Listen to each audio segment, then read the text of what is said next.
Mes chers amis, comment allez-vous? Épisode 3 avec Tom. Tom, je te serre la main. Ça fait plaisir, maintenant Tom commence à être habitué sur la chaîne. Pour ceux qui ont suivi la série qu'on a lancée avec Tom, ça fait 7 mois que je coach Tom. L'objectif, c'est qu'il totalise 700 kg de total. On avait commencé, il était à peu près à 500 kg. Et là, actuellement, on fait la vidéo épisode 3 parce qu'il s'est passé une petite dinguerie. La fin de l'objectif sera en mars. On est actuellement en novembre. Et Tom a fait sa première compétition. Est-ce que tu peux nous en parler, mon cher Tom? Allez, je vais vous en parler. Donc, première compétition au SW Gym à Montpellier. Ouais. Première compétition, avoir un peu les sensations et la méthode. Ouais. Donc, avec les critères de la compétition. On vous met un extrait tout de suite, comme ça vous pouvez voir ses performances. Et après, on en discute. Après, on en discute, on en débrief.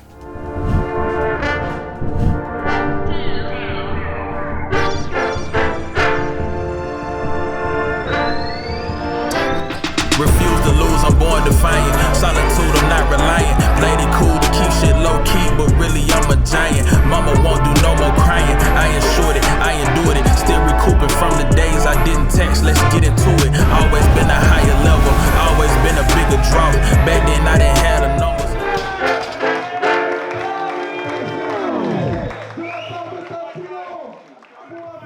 Bon les amis, comme vous avez pu voir dans l'extrait du coup des grosses dingueries de Tom, du coup t'as fait quoi comme perf? PR plus 10, donc avec une barre à 250. Alors j'avais fait une barre à 245, mais elle n'était pas... Elle était pas à l'ADEPS. Là 250, il n'y a rien à dire. Voilà, c'est sans genouillère, sans ceinture, c'est quand même ça qu'il faut souligner. On va y revenir, mais c'est une dinguerie quand même. PR plus 12,5 au bench, et après sur le terre... Maxi dinguerie. Voilà. C'était pas prévu, on devait mettre entre 260 et 265, et quand j'ai vu la barre à 250 voler sur ma deuxième barre, on a été obligé de faire une petite dinguerie à 270. Du coup, ce qu'on va faire, c'est profiter de cette vidéo, on va s'entraîner, faire un petit peu le format entraînement, sur notre temps de repos, expliquer un petit peu voilà, comment Tom a réussi à gérer cette compétition, pourquoi on est arrivé sur cette performance, comment on gère la prog actuellement, et surtout quels sont les prochains objectifs, et comment est-ce qu'on va arriver, et qu'on va réussir, parce que moi j'y crois, à arriver à ces 700 kg de total aux environs du mois de mars, avril. Voilà, c'est ce qu'on va vous expliquer dans cette vidéo, donc posez-vous tranquillement avec nous. On va se prendre un petit pré-workout. Pré-workout ESN, je sais plus s'il est dispo actuellement sur le site, mais en tout cas s'il est dispo, foncez les gars, c'est vraiment une petite masterclass. ESN, voilà, vous avez mon code si vous voulez me soutenir. Et puis on passe à l'entraînement les amis, on se met en tenue. Let's go! Bisous. Bisous!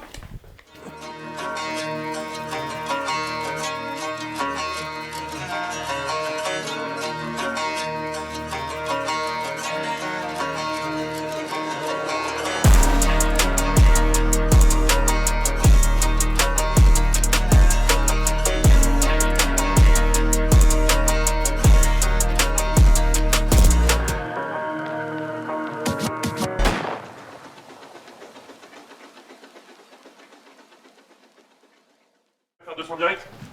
Ouais. Donc si tu veux, je fais 170 demain. Ok. Des abonnés, ah ouais?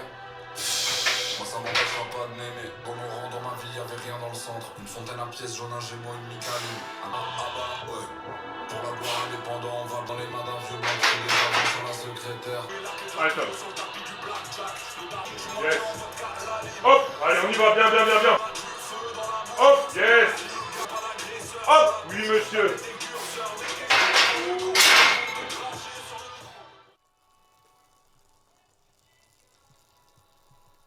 Alors moi, Tom, je me pose une question. C'est quoi l'objectif dans ton mouvement de ne pas mettre de genouillère ni de ceinture? Alors, c'est vraiment pour flatter mon ego, Ok. de une. Aussi pour un peu humilier les concurrents, les adversaires. Pour montrer que moi, je me balade en forêt, j'ai besoin de rien, quoi.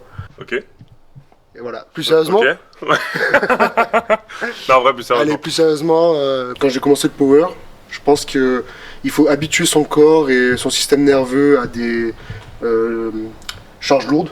Et là, je trouve que j'ai pas encore la nécessité d'avoir la genouillère et la ceinture. Je sens que mon corps, il peut encore aller un peu plus haut, chercher des barres un peu plus grosses. Faut pas négliger la ceinture et les genouillères parce que c'est pas forcément un accessoire qui va nous faire prendre 20 kg sur nos barres, mais aussi c'est un accessoire qui nous permet de nous protéger. Je pense qu'il faut laisser chaque chose arriver progressivement. Tu vois, la ceinture, elle est venue naturellement au soulevé de terre. Maintenant, t'en as besoin. Mais t'as pas tout de suite commencé avec la ceinture. Maintenant, tu comprends l'intérêt qu'a la ceinture pour bien te positionner, pour pas que tes hanches s'arrondissent, enfin, que ton dos s'arrondisse trop. Et les équipements, c'est pas ça qui va vous sauver. Non, ça va maintenir vos articulations au chaud, ça va vous permettre d'avoir un meilleur gainage, mais il faut faire peut-être tout le travail en amont, sans ceinture, sans genouillère, pour après arriver encore plus performant avec l'équipement. Donc je suis vraiment content et honnêtement, c'est à ton mérite, tu vois, de pouvoir faire un squat sans genouillère, sans ceinture, c'est stylé. Je pense qu'en vrai, sur la prog, on le gère bien. Tom s'entraîne 3 fois par semaine. Là, on le gère bien. Je pense que les jambes, c'est ton point fort. Donc, tant que ça continue, en fait, ça sert à rien de changer quoi de chose. Il faut d'abord construire les bases. Et après, sur les bases, rajouter certaines choses. C'est ça le plus important. Donc, si ça peut passer ce message-là. Maintenant, concernant la séance, qu'est-ce qu'on fait alors, aujourd'hui? On fait un 3x3 à 200 au squat. Ok. Et après, on verra pour le bench. Ok. Moi, du coup, de mon côté, donc, le jeudi, c'est ma séance volume. 2 séries de 6 reps à 250 kg. Et puis là, je suis en semaine 3. Et après, on fera la dernière semaine du dernier bloc avant les France. Et après, ce sera le bloc juste avant les France. D'ailleurs, je pense que je vous filmerai des petits épisodes un petit peu pour vous expliquer comment je me prépare. Je sais que vous m'avez pas mal demandé d'essayer de refaire des vidéos sur mes entraînements. Je pense que je vous filmerai mes dernières séances avant les championnats de France. Comment je prépare la compétition, qu'est-ce que je vise, quels sont mes objectifs. L'objectif est clair, c'est gagner, ça c'est sûr. Mais voilà, je vais essayer de vous documenter un petit peu tout ça. Trêve de blabla, 2,50.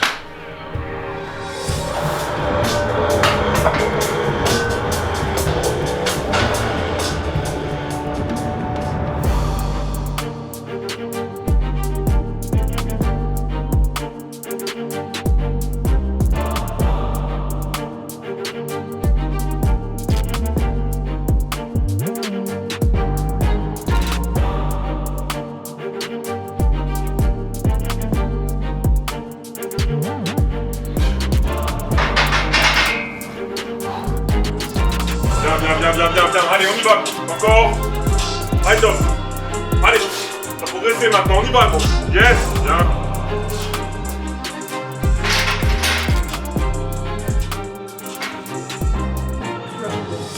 Bien, non?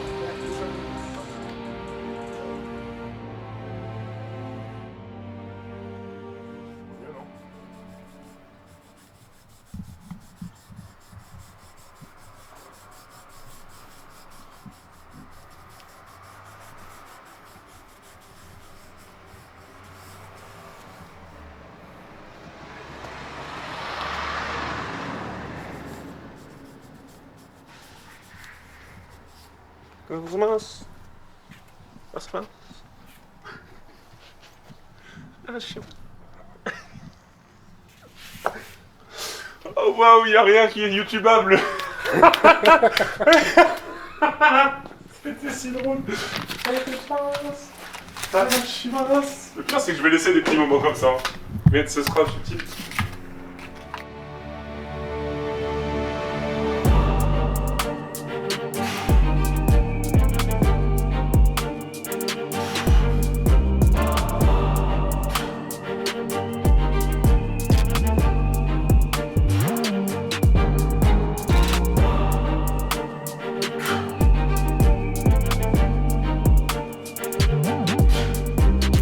Hop, yes, good. Allez, on y va.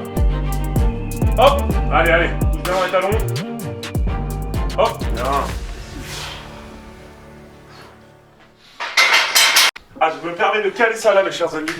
Je fais un grand déstockage sur ma marque de vêtements parce que j'ai lancé ma marque en avril 2023 et c'est vrai que j'ai réalisé que j'avais pas forcément alloué le temps nécessaire, j'ai voulu faire beaucoup de choses. Alors je suis pas là pour vous dire que je vais arrêter ma marque, bien au contraire, c'est juste que pour tout vous dire, j'ai un stock que j'ai eu du mal à vendre pendant longtemps parce que entre les vidéos, tous les trucs que je faisais, j'ai pas pris le temps nécessaire pour vendre la marque. J'ai été plus focalisé sur mes compétitions et pourtant cette marque quand même, j'en suis très fier. Les produits sont cool, franchement je suis vraiment content, mais j'ai juste pas mis le temps nécessaire ni l'énergie. Donc je décide d'essayer de me séparer de ce stock pour pouvoir préparer les projets futurs. J'ai des choses qui arrivent et j'ai surtout un gros projet que j'ai envie de faire. Voilà, si vous voulez me soutenir et que vous voulez mettre une petite pierre à l'édifice pour mes projets futurs, vous avez le lien de mon site, il y a un gros déstockage en ce moment. Vous avez jusque moins 50%. Franchement, honnêtement, les articles sont super. Et voilà, donc si vous voulez me soutenir, vous pouvez passer directement par le lien qui est là. Le déstockage sera là pendant tout le mois de novembre. Merci les amis, ça me soutient énormément. Bon les amis, le squat est terminé. On va passer au développé couché. Donc là, Tom, c'est quoi que t'as à faire? Je suis ton coach, mais en fait, je suis pas au courant. J'ai pas fait le devoir. Putain, il y en a aucun des deux qui va bien. Alors moi, déjà, de mon côté, qu'est-ce que je dois faire? Ça me en semaine 3 du bloc numéro 39. Rendez-vous compte, ça fait 39 blocs que Panam coach, quand même. Un bloc en moyenne ça dure 4 semaines. Ben, Ça fait 39 mois, 3 ans et 3 mois. Bravo pour les travaux. Alors, le 3x6 à 180. Ouais. Donc le bench, t'as fait quoi la compète? Tu peux nous parler du bench, c'est quoi ton rapport avec le bench toi? Donc le bench, le rapport que j'ai avec le bench, c'est très compliqué. C'est pire que d'être en seconde et de faire recal par la 4 sur 10 de ta classe. Tu vois, c'est un coup bas, coup dur, coup tout ce que vous voulez. Donc moi, mon rapport avec le bench, c'est que j'ai commencé à 95 kilos.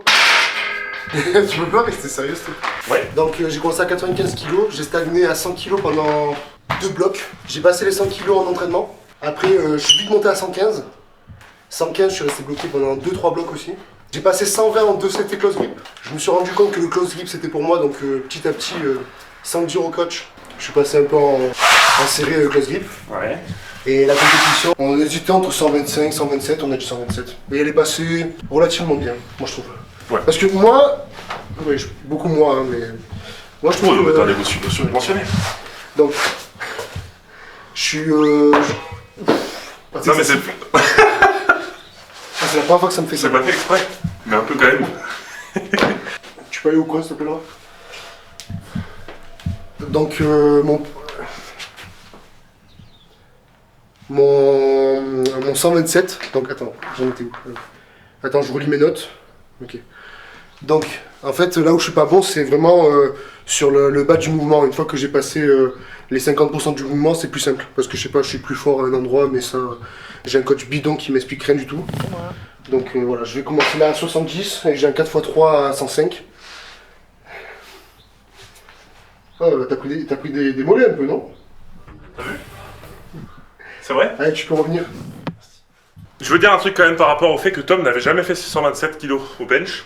Il y a un truc que j'ai appris dernièrement et qui est une vérité, c'est que on n'est pas obligé de faire les barres qu'on a envisagé en compétition. Donc si tu as envisagé de faire 130 kg développé couché, c'est pas parce que tu l'as pas fait dans ta prépa que tu vas pas réussir à le faire le jour de la compétition. Parce que souvent on est en mode ok, si je veux faire telle barre, il faut absolument que je la fasse à l'entraînement. Et bah non, pas forcément. Donc là c'est un peu ce qui s'est passé avec Tom. Bah c'est bien qu'il ait réussi à le faire sur la compétition. Et franchement 127, bah c'est bien. Donc Là, ça commence ça commence. Et alors, sur ton sujet de close grip, moi j'ai une théorie. Quand on fait du close grip, c'est notre prise anatomique. On a les bras qui sont bien dans l'alignement, on a les dorsaux qui sont bien contractés, donc quand on sort la barre, on se sent compact, et quand on la descend, on se sent bien compact. Par contre, forcément, ça va augmenter ton levier. Donc ce qui va se passer, c'est que au lieu d'avoir les bras plus écartés, avoir un levier un peu plus court, bah là tu vas vraiment avoir un levier très long, les épaules qui vont avoir tendance à un peu plus s'enrouler, et vraiment cibler plus les triceps. Donc c'est plus dur, c'est tout à ton honneur, mais si on veut un petit peu plus optimiser ton bench, sans être dans un extrême de pontage, et bah t'as juste à ouvrir un peu plus ta cage, essayer d'avoir les mains un tout petit peu plus écartées,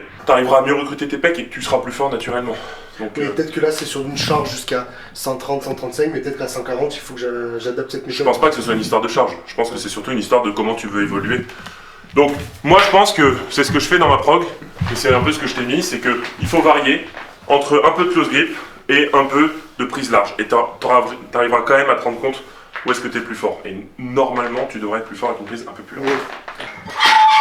Hey, stick to the code with the coast of my pros. I don't play by the rules, I switch up the flow. Hey, chill on the weekend, give X's and no. She in love with the kid, I ain't texting the phone. Rocky Gianni got 4 minutes gold, I was packing for Cali, ain't bring me no clothes. Plus that I'm copping a.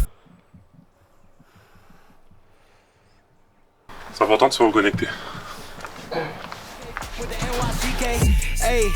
Hop, bien, facile ça. Allez, la même. Hop, bien, bien, bien, bien. Allez, allez.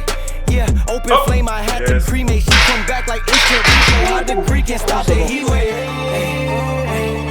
Can't stop the heat wave.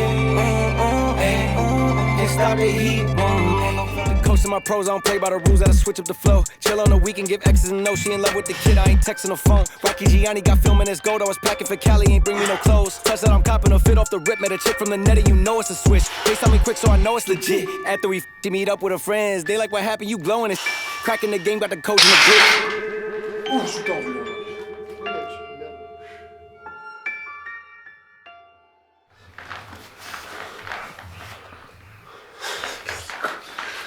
Bon les amis, écoutez, c'était un petit plaisir de vous faire cette petite vidéo récap épisode 3 avec Tom. Juste avant qu'on finisse, moi j'ai une question que je me pose. Qu'est-ce que ça t'a apporté, tu vois, de faire une première compétition et d'arriver à, à progresser? Qu'est-ce que déjà le sport t'apporte depuis ces 7 mois? Ça m'a appris énormément de choses. En fait, je trouve que le power, c'est une éducation ce sport quand même, ça apprend beaucoup de choses, c'est une discipline. Et là en fait d'avoir fait la première compétition, on est tous des gym bros, même à la compète. On se soutient tous, tout le monde veut montrer qu'il est là sous la barre. Il n'y a pas de petites charges ou de grosses charges en fait, on est tous ensemble. Ça m'a appris ça à la compète. C'est ça qu'il faut retenir, c'est qu'une première compétition ça reste une expérience, il faut en profiter. Et ce qui est bien avec Tom, et ça c'est quand même quelque chose de relativement avancé, c'est que il a réussi à être lucide sur toute la compète, a réussi à profiter du moment, mais par contre le moment où il fallait soulever les barres, tu étais concentré. Et en fait c'est ça qu'on demande à un athlète de haut niveau, c'est tu peux te faire ton échauffement, chacun aborde de sa manière, te mettre dans ta bulle, peu importe, mais par contre le moment où tu passes sous la barre, c'est à ce moment-là que tu donnes toute ton énergie, et c'est ce que tu as fait. C'est ça que je voulais te poser comme dernière question, est-ce que tu es fier de toi? Oui. Et est-ce que toi t'es fier de moi? Moi je suis fier de toi, je te l'ai dit mec, je suis vraiment fier de toi. Je te resserre la main, et honnêtement les amis, je suis très content, je dois le dire, je suis très content parce que pour moi aussi c'est une première fois de coacher quelqu'un. Je ne coache pas, voilà, là c'est Tom, c'est mon ami, donc on s'est dit vas-y, on se lance ce challenge-là. Et ça fait 7 mois et il a énormément progressé, on est quasiment à plus 150 sur le total. Mais au-delà des chiffres, voilà, il a progressé aussi sur sa manière de se connaître. C'est beaucoup d'apprentissage, même pour moi ça me stimule beaucoup. Ça me permet de voir une autre vision, quelqu'un qui est nouveau dans un sport, qui me pose des questions sur certaines choses que moi je ne me serais pas forcément posées. Et je trouve que c'est cool, on se pousse tous les deux vers le haut et j'ai hâte de voir de quoi demain sera fait. Donc franchement, encore un grand bravo pour la compète. Et puis voilà, les amis, j'espère que la vidéo vous a plu. Hâte de voir le prochain épisode. Et puis l'objectif des 700 kilos est en train de trembler face à toi. Moi je te mets un challenge. Est-ce que je vais tirer 400 avant que tu tires 300?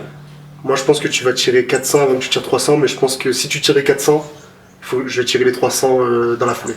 Ok, ça me va. Le pari est lancé. Les amis, merci beaucoup d'avoir regardé la vidéo. Si vous voulez me soutenir, comme je l'ai dit, vous avez ma marque de vêtements. Je fais un grand déstockage, donc voilà, vous pouvez passer par le lien qui est dans la description. Ça me soutient énormément parce que justement j'ai ces projets d'évolution, de mettre plus de qualité dans les vidéos. Ce stock de vêtements, ça va vraiment m'aider de le déstocker, donc merci beaucoup pour votre petite pierre que vous apportez à l'édifice à ce niveau-là. Et puis je vous laisse, je vous dis à la prochaine, on se retrouve pour d'autres vidéos. Merci beaucoup pour le soutien en ce moment sur YouTube, je suis très content que la qualité des vidéos vous plaise. Je m'épanouis énormément dans le contenu, à faire du bon contenu aussi avec Guillaume, donc vraiment c'est trop cool. On prépare plein de projets, notamment en janvier, concernant un voyage. Je pense qu'il y en a quelques-uns qui se doutent ce qu'on prépare, mais voilà, ça va arriver fort. Merci pour votre soutien, c'est vraiment essentiel pour moi. Passez une bonne journée et on se retrouve pour la suite avec Tom, pour l'épisode 4 et pour les 700 kilos peut-être.